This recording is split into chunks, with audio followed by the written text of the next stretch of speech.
All right, Jesse on Fire, welcome back to the channel. Now we're going to talk about Jake Paul and Tyron Woodley. We're going to do some shorter videos today because I got a lot of topics I want to talk about. But look here, this fight is this weekend. It's really exciting.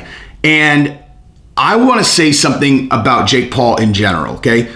Because everybody's going to say like, ooh, I think this guy's going to win. I think this guy's going to win. I think this guy's going to win because blah, blah, blah. Here's the deal, dude.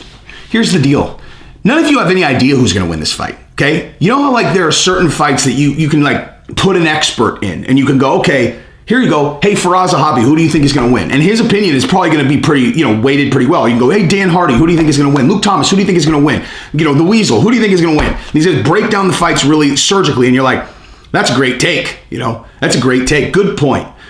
There's no one who can do that with this fight, okay? That's just plain and simple. There is no one who can do that with this fight. So anyone who's doing the official prediction, it's bullshit, okay? And you know why? Because we've never seen Tyron Woodley boxing. And even though we have seen Jake Paul boxing, we've never seen him boxing against someone as good as Tyron Woodley. Also, he's getting better all the time, okay? So there's no way anyone is going to be able to accurately make really strong surgical predictions here. So what I'm going to do is I'm going to take this another direction, okay? I don't have any idea who's going to win this fight. I think either of them could win. I think there are other factors that I've talked about in other videos. But ultimately, here's what I want to say. I realize that Jake Paul pisses people off, and a lot of people really want to see him lose in the MMA community, and that's fine. I mean, of course, I certainly don't want to see Tyron Woodley lose. I love Tyron Woodley. But this is a different kind of video. This is what I want to say about this, all right? Jake Paul, okay? We're actually legitimately talking about whether he can beat Tyron Woodley in a fight, okay? Think about that. Actually think about that. Just for a second, think about that.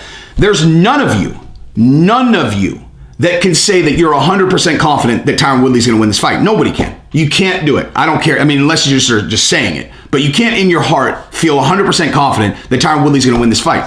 And I want you to take a moment and just remove all the trolling, remove all the shit that Jake Paul does to intentionally piss people off, especially people that are a little bit older. I mean, 23-year-olds probably think he's the best thing ever. I think he's brilliant. I think he's brilliant at promoting fights because he's playing the heel, obviously. And he's being annoying on purpose, obviously. But the thing is, he put in the work, okay? He put in the work. We're actually sitting here really discussing that Jake Paul is a favorite in a fight against Tyron Woodley. Think about that. Seriously, think about that. And I don't think that there's anybody who's looking at those line, the betting line and going, that's completely insane.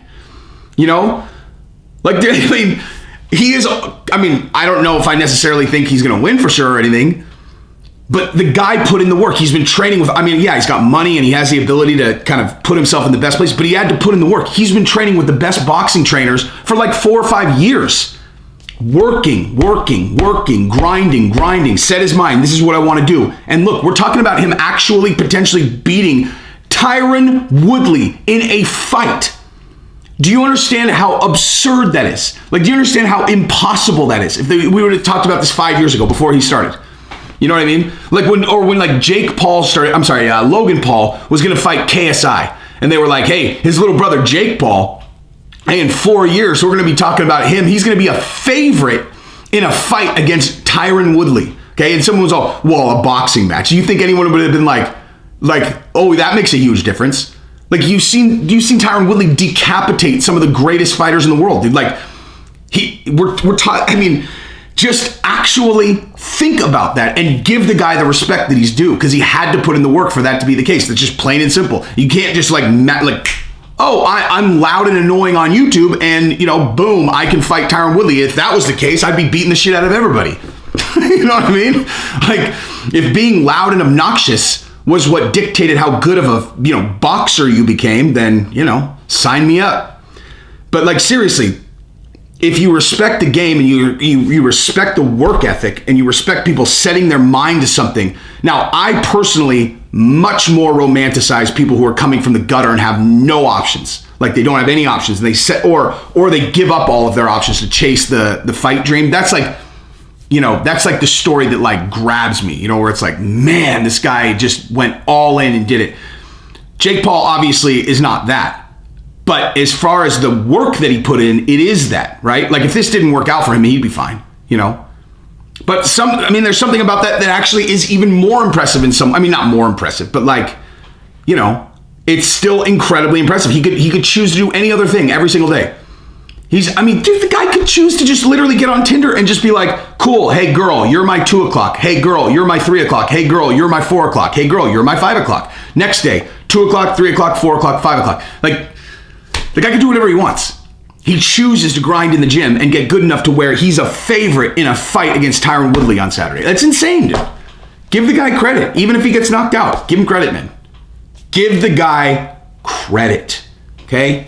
Now, as far as the fight goes, I have no idea, and I'm not even going to pretend to, because there's an argument both ways. Like I've said before, the amount of money that exists behind a Jake Paul win is hard for me to just kind of, go like this about. You know what I mean? Like, I'm not saying that they would rig it necessarily. I'm just saying, like, I just wouldn't feel comfortable betting against the entire incentive structure that every single person involved has, right? So, but in terms of just a straight up fight, like if this was a bare knuckle fight, man, that would be awesome. They should do that, actually. Or an MMA glove boxing match. I don't understand why no one's doing that. If you're going to do these exhibitions, why not spice it up, dude? I get it, celebrity boxing. We'll do celebrity boxing with MMA gloves. That'll sell some pay-per-views, man. I'm sorry I have to think of everything, but geez. But yeah, look, this is a spectacle, but a very interesting one. It's the same. It's almost kind of the same reason why Mayweather and McGregor was really interesting, because it was like, this is a legit world champ, absolutely world class, potentially the best boxer of all time, definitely the best of our generation, or the most dominant of our generation, 50-0 or whatever. And he's fighting against Conor McGregor, who has 0 boxing matches, but who's lit the world on fire in MMA. It's like, geez, what are the odds that this could actually happen? I think this one is a lot more competitive, because neither of these guys is a boxer, like, in the traditional sense, or like, neither of them is a professional boxer. Well, actually, I take that back. I guess Jake Paul is a professional boxer now, huh? Do they have to I don't even know how that works. Anyway, bottom line, give Jake his due, right? Even if he ends up getting laid out in the first, you got to give the guy props that he put himself in a position where people are picking him to win, because a lot of people are picking him to win. I got to say this, though. Masvidal saying that he thinks that Tyron's going to win. Well, he would certainly know a hell of a lot better than me. He's trained with both of them. So anyway, I don't know. That's what I got. Subscribe to the channel. Ring the bell. Peace.